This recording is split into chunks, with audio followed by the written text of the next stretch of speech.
শিয়াল টুনটুনির বাসার নিচে এসে বলল, টুনটুনি খুকু, তোমার গান তো দারুণ। আমি নিচে থাকি, তুমি যদি নিচে এসে গান শোনাও, আমি তোমাকে ভালো মিষ্টি ফল খাওয়াব। টুনটুনি ছিল খুব বিষণ্নচিত্ত আর চালাক। সেই বুঝতে পারল যে শিয়াল তাকে ধরার চেষ্টা করছে।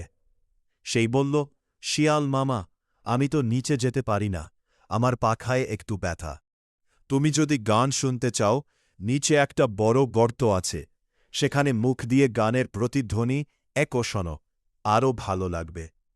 শিয়াল ভাবল, ঠিকই তো, সেই বড় গর্তটার কাছে মুখ নিয়ে গেল। কিন্তু সেই গর্তটে ছিল প্রচুর মৌমাছির বাসা। টুনটুনি উপরে থেকে একটা ছোট্ট পাথর গর্তটে ফেলে দিল। মৌমাছিরা ভেবেছিল শিয়ালই তাদের বাসা ভেঙের চেষ্টা করছে। সব মৌমাছি একসাথে বেরিয়ে এসে শিয়ালকে হুলুম স্থুলুম করে কামড়াতে শুরু করল। শিয়াল বাপরে মাপরে বলে দাউড়ে বনের বাইরে পালিয়ে গেল, আর কোনোদিন টুনটুনির দিকে ফিরেও তাকাল না।